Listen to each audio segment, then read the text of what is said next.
Selamat pagi, luar biasa. Apa kabar hari ini? Kami bisa luar biasa. AKB, tugas profesional Politeknik. Perkenalkan, nama saya Mikro Faktor Roman dari kelas 2B dengan nomor NIM 023030061. Baik, di sini saya akan melakukan mendemonstrasikan tools yang ada di AKB. Baik, sebelum melakukan tugas yang saya kerjakan, sebaiknya kita menggunakan APD seperti safety helmet, safety gloves, dan sepatu safety untuk keamanan kita. Selanjutnya, saksikan video saya. Baik, di sini saya akan menjelaskan tentang hand blower. Nah, hand blower tersebut ada dua kegunaan. Yang pertama untuk menyedot dan untuk meniup. Dan di sini fungsinya untuk menyedot seperti ini. Dan untuk meniup kita pindahkan saja posisinya.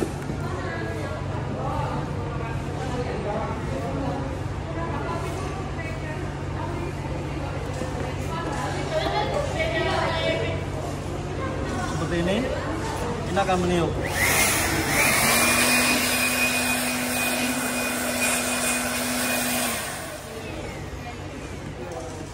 Di sini ada tool filter wrench. Tool tersebut berfungsi untuk membuka pada filter pada unit, artinya pada excavator, berfungsi untuk membuka oil filternya. Nah, ini tool tersebut cuma berfungsi untuk membuka, tidak untuk mengencangkan pada filter. Kalau mengencangkan harus menggunakan tangan dan bisa dibantu sedikit menggunakan tool tersebut pada 30 derajat saja. Ya, selanjutnya di sini saya akan sedikit menjelaskan tentang tool, yaitu pull force skill. Nah, tool tersebut ini berfungsi untuk mengukur kencangan atau kekendoran pada fibel atau pambel pada unit. Nah, di sini kita harus mengetahui beberapa mode. Yang pertama mode ini ya, mode P. Nah, mode P tersebut cara penggunaannya itu seperti ini. Kita tekan seperti ini. Nah, di sini kita akan mengetahui nominal angkanya, yaitu 14,7. Nah, apabila fitur ini apabila kita tekan kurang dari 14,7, maka angkanya tidak bisa berubah. Dan apabila tekanannya melebihi dari 14,7, maka angka nominal tersebut bisa berubah seperti ini. Ini menjadi 39,9. Nah, selanjutnya di sini ada fitur T, sama kayak tadi fitur T. Di sini 21,2. Nah, yang membedakannya fitur ini adalah apabila kita menekan lebih dari 21,25, maka nominal angka tidak akan naik, dan apabila melebihi dari 21,2, nominal angka tersebut tidak akan berubah sama sekali atau bisa disebut angka tetap. Kemudian di sini ada fitur zero. Fitur zero tersebut untuk membulatkan angka tersebut seperti ini, 00. Kemudian ada fitur unit. Nah, fitur unit tersebut di sini ada Newton, kg kilogram, IB, sama OZ. Biasanya di sini kita menggunakan Newton sama kg. Cara penggunaannya, kita langsung tekankan pada gimbal pada unit. seperti ini.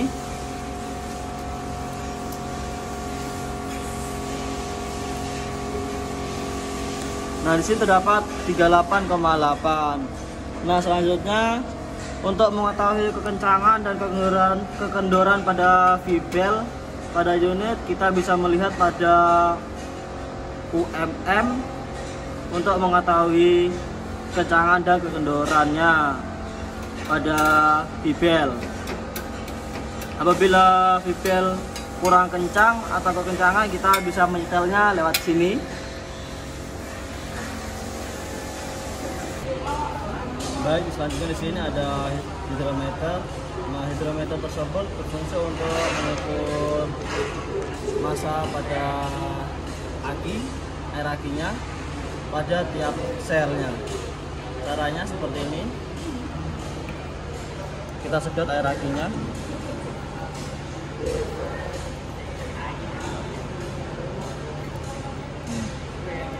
Seperti ini.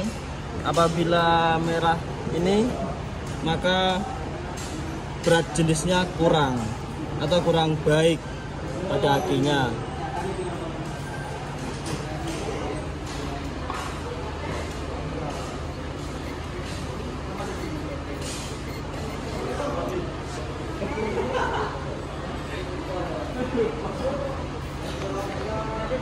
Yang kedua, sama kayak tadi cara pengaplikasiannya.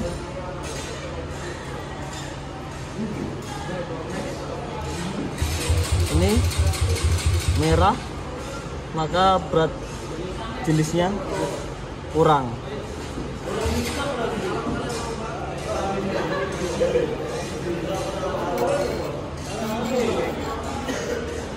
Nah, apabila air akinya ke hijau, maka berat jenis pada air aki tersebut masih bagus. Selanjutnya di sini saya akan menjelaskan bagaimana cara menggunakan baterai checker. Nah, sebenarnya kita harus mengetahui fungsi utama dari baterai checker tersebut. Fungsinya untuk mengetahui kesehatan pada aki. Nah, caranya kita ini yang hitam di min dan yang plus merah.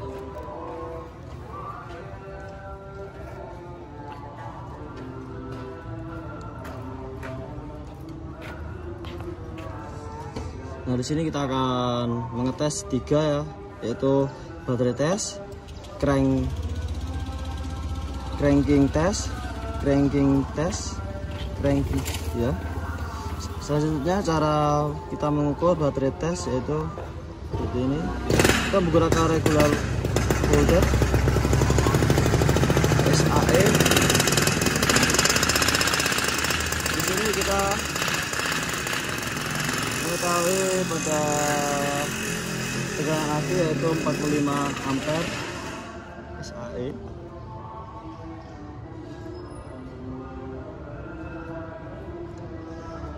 Nah, di sini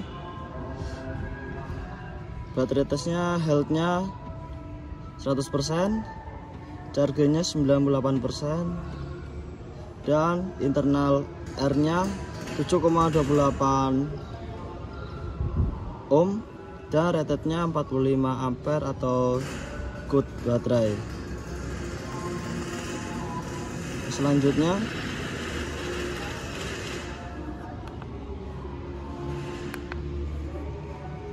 cranking test.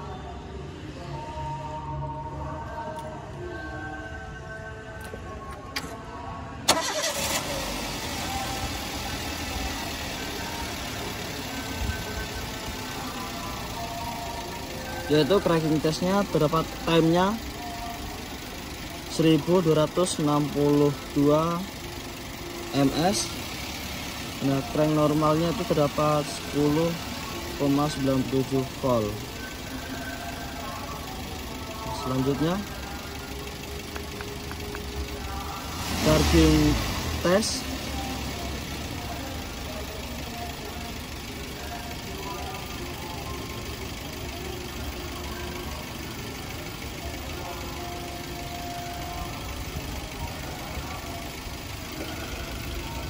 Nah ini RPM-nya harus di angka 2500.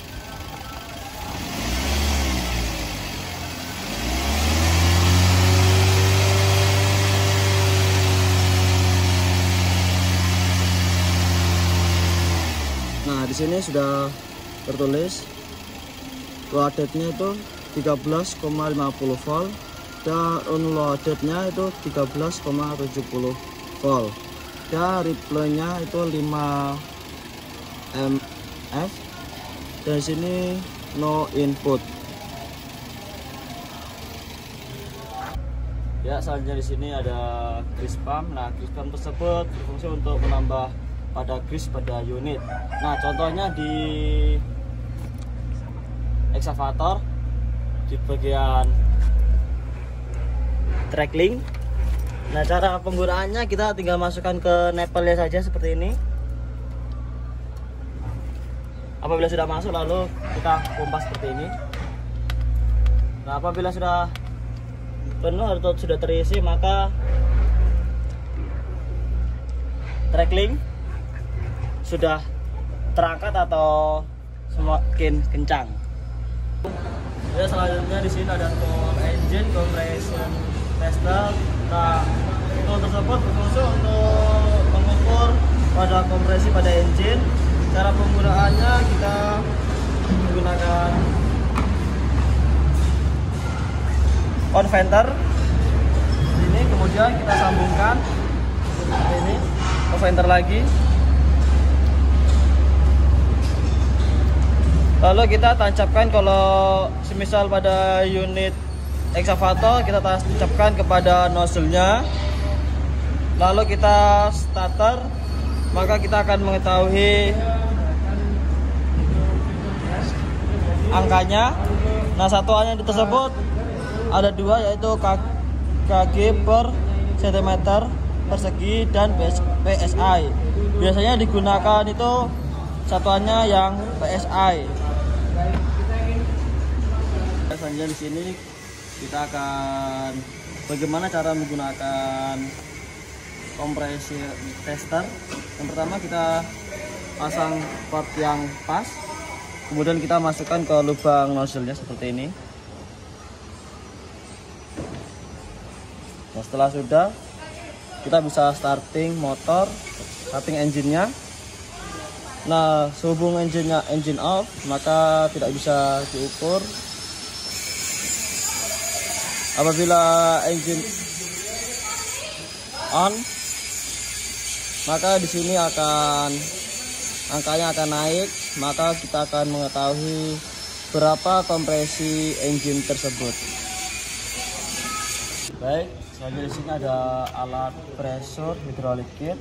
Nah, di sini ada beberapa komponen. Yang pertama pressure. Nah, pressure tersebut ada berapa ukuran, ada yang dari 0 sampai 10, 0 sampai 25, 0 40, 0 sampai 60.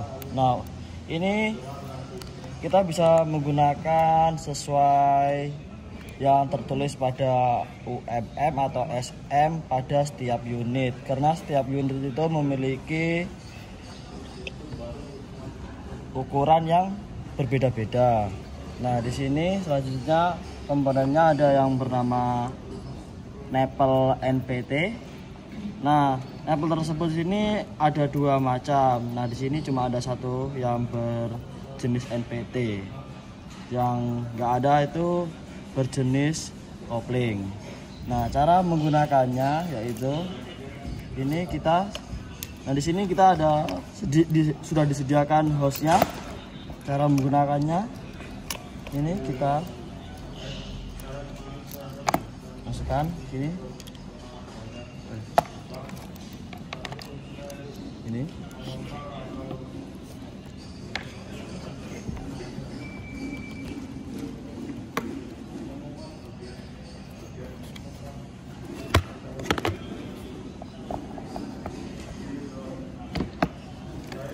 Dari sini contohnya kita menggunakan yang 60 seperti ini.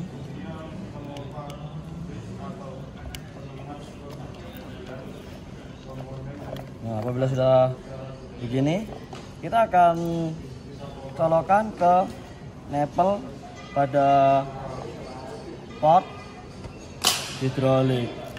Nah, setiap port memiliki lokasi yang berbeda-beda, dan untuk mengetahui lokasinya itu kita harus melihat UMM dan SM pada setiap unit. Dan ada yang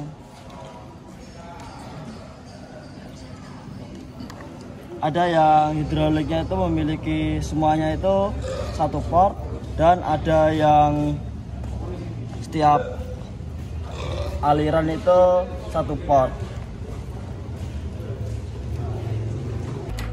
Baik, di sini saya akan menjelaskan tentang tool yang selanjutnya, yaitu water pass. Water pass tersebut berfungsi untuk mengetahui kemiringan pada unit apabila parkir. Seperti ini caranya, kita taruh kayak bekerja begini. Apabila kayak begini, maka unit terparkir pada posisi yang pas atau tidak miring.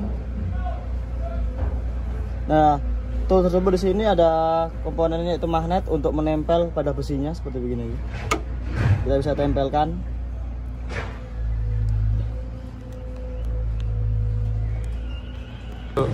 Ya, selanjutnya di sini ada tool yang bernama multimeter. Nah, multimeter tersebut berfungsi untuk mengukur arus, hambatan, dan tegangan pada sistem elektrikal pada unit.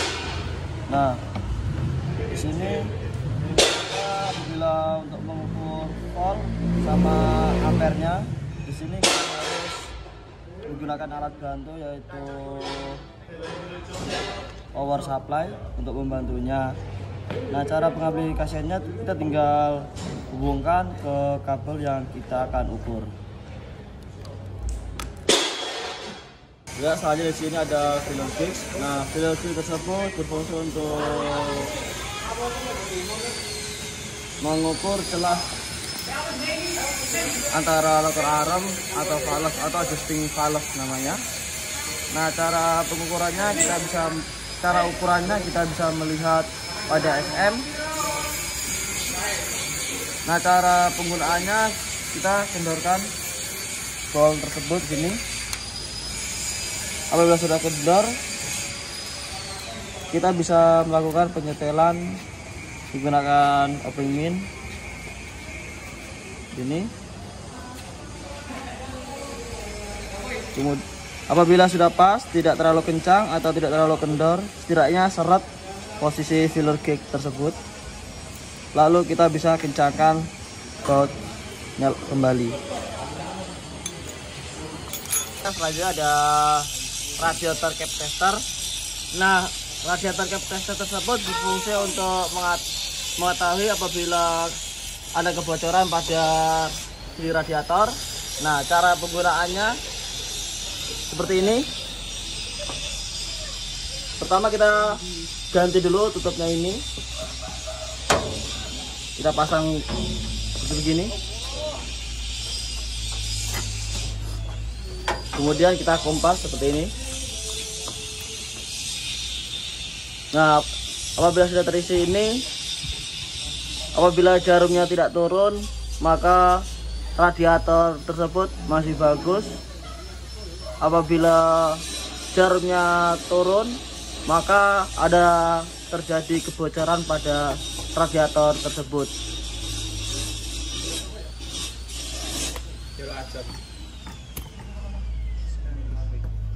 Nah, ini bisa disimpulkan ini radiatornya masih bagus karena jarumnya tidak terjadi penurunan.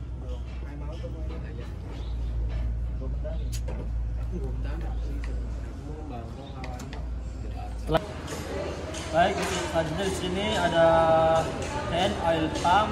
Nah, hand oil pump tersebut berfungsi untuk menyedot oil pada dipstick pada engine. Caranya kita masukkan kepada dipstick, kemudian kita sedot di sini, dan kita memasukkan di oil sampling. Nah, oil sampling tersebut untuk menaruh oil dari penyedotan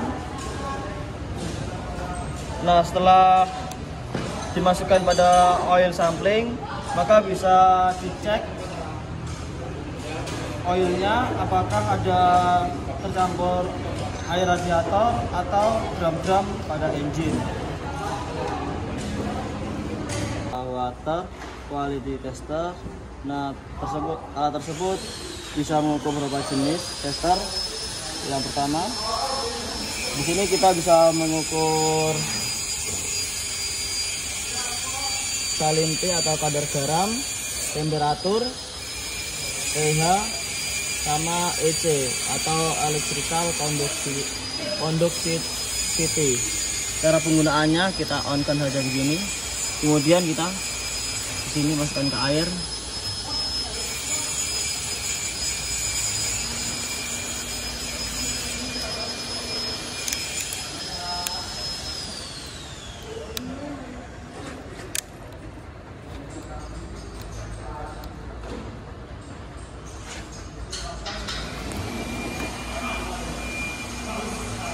Nah, ini kita bisa melihat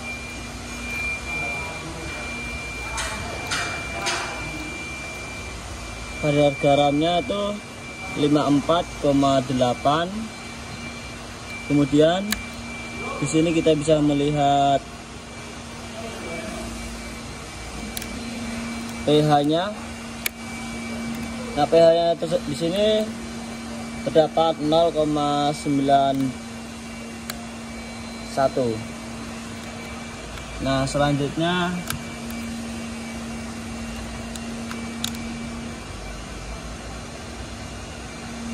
kita mengukur electrical conductivity atau EC, yaitu terdapat 54,8. Nah, selanjutnya kita bisa mengukur temperaturnya.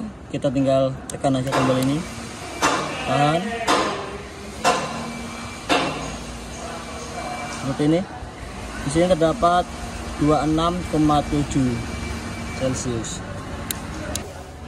Ya, selanjutnya di sini ada tool digital infrared thermometer. Tool tersebut berfungsi untuk mengetahui suhu pada sistem pengereman. Nah, misalnya ada unit memiliki 4 ban dan 3 ban memiliki suhu 15 dan 1 bannya memiliki suhu 20 derajat. Nah, jadi kita bisa memastikan bahwa ban yang 20 derajat tersebut mengalami sistem pengereman otomatis dan wajib melakukan maintenance pada sistem pengeremannya.